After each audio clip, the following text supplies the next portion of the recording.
अयोध्या में जब से 22 जनवरी की तारीख रामलला के प्राण प्रतिष्ठा के लिए घोषित हुई है, तब से अयोध्या में रहने वाले तमाम साधु संत और तमाम महंत उत्साहित हैं। आज हमारे साथ श्री श्री 1008 पीठाधीश्वर महंत जनेजय शरण जी महाराज मौजूद हैं और आप देख सकते हैं कि उनकी जो भाव की कह सकते हैं कि जो एक प्रस्तुति है वो बता रही है कि प्रभु श्री राम के इंतज़ार के लिए किस तरीके से उन्होंने एक बड़ी तपस्या करी थी। हम बात करते हैं उनसे। महाराज जी, 22 जनवरी को प्राण प्रतिष्ठा समारोह होना है, आप लोग इसको किस तरीके से देखते हैं? कितना बड़ा पल है ये? बहुत अद्वितीय पल है, जिसके लिए सभी देवी देवता संत महंत धर्माचार्य सब इंतजार कर रहे थे। सारे भक्त मंडली इंतजार कर रहा था। वो अनुपम क्षण आया है। ये 500-600 वर्षों से संघर्ष जो चल रहा था उसका तो पटाक्षेप हुआ ही, लेकिन भगवान जब धरा में आवे तो उसके कण कण क्षण क्षण सब जो है आह्लादित होकर उस क्षण के इंतजार जो कर रहे थे, इंतजार की घड़ी समाप्त हुई है। अब आने वाला दिन में सब हर्षोल्लासित हैं। अपने जीवन को श्री सीताराम जी के प्राण प्रतिष्ठा से, रामलला जी के प्राण प्रतिष्ठा से जोड़कर अपने आप को भी जन जन धन्य मान रहे हैं। ऐसा सुअवसर के लिए बहुत लंबे अरसे से संघर्ष लोगों ने किया। हम लोगों ने भी कंधे से कंधे मिलाकर के संघर्षियों के साथ एक दूसरे के योगदान देते हुए प्रयासरत रहे।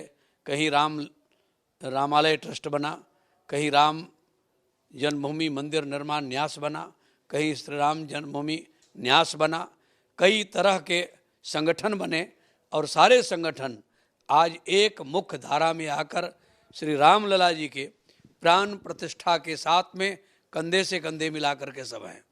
ऐसा कोई भी प्राणी नहीं लगता कि जो इससे इतर हो। सब लोग, सभी का संकल्प चूँकि एक ही था कि किसी भी प्रकार से एन केन प्रकारेण वहाँ पर भगवान श्री रामलला जी विराजमान हो जाए। वो अनुपम क्षण आया है। उस अनुपम क्षण में आपके चैनल के माध्यम से जितने भी जुड़े हुए लोग हैं, आपके पदाधिकारी हैं, सभी के लिए हमारी ओर से बहुत बहुत मंगल कामना, शुभकामना। महाराज जी, लगता है आपको 22 जनवरी के बाद जो अयोध्या की तस्वीर हालांकि पहले से ही बदली हुई थी, लेकिन अब और बदलेगी, वो चाहे विकास की दृष्टि से हो, चाहे रोजगार की दृष्टि से हो? बहुत अच्छी सोच है। यहाँ के जो व्यापारी जन हैं, यहाँ के जो लोग हैं, चाहे वो सदगृहस्थ क्यों ना हो, चाहे वो संत हों, चाहे महंत हों, सभी हर्षोल्लासित हैं। और व्यापारियों के लिए भी जब देश विदेश से लोग आएंगे तो अवश्य ही लाभान्वित होंगे। वो विदेश के लोग, देश के लोग, विभिन्न क्षेत्रों के लोग जो आएंगे वो दर्शन लाभ से लाभान्वित होंगे और रहेंगे। चाहे वो लॉज हो, होटल हो, दुकान में खरीदारी हो और दुकान से जो जलपान भोजन सभी प्रकार के लाभ लोगों को मिलेगा, इसमें कोई दो मत की बात नहीं है। इसलिए सब हर्षोल्लासित हैं। ये क्षण का सभी को इंतजार था, वो क्षण आ गया है। अब कुछ कहने को बाकी नहीं है, अब करके दिखाने वाली बात सामने आई है। तो आंखों देखी हाल, आंखों देखी बात सब लोगों को कहा जाएगा। जय सिया राम। मर्यादा श्री राम इंटरनेशनल एयरपोर्ट भी बन चुका है। लगभग पीएम मोदी 30 तारीख को उसका उद्घाटन करेंगे। किस तरीके से देखते हैं आप इसको? अब जो देश से विदेश से लोग हवाई यात्रा के माध्यम से यहाँ आ सकेंगे, जो नहीं आ पाते थे। बहुत अच्छी बात है। जो नज़दीक अब तक श्री राम जी के पास आने के लिए विदेशियों को या दूर उद्योगपतियों को लखनऊ या इधर आपके वाराणसी बाबतपुर एयरपोर्ट में उतरना पड़ता था।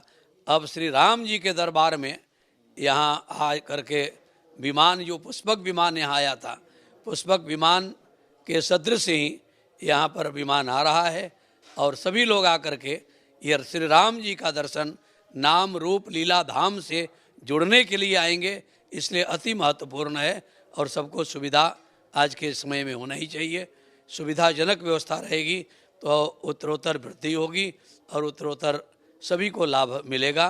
वो क्षण आ गया है कि यहाँ विमान उतरेगा और विमान श्री राम जी के सन्निकट तक आएगा। विमान में जो आने वाले हैं वो दर्शक भी लाभान्वित होंगे और अपने जीवन को कृतकृत करेंगे। बहुत शुक्रिया। शुक्रिया बात करने के लिए। हमारे साथ पीठाधीश्वर जन्मेजय शरण जी महाराज थे, जिनका साफ तौर पर कहना यह है कि 22 जनवरी के बाद अयोध्या की तस्वीर और बदलेगी।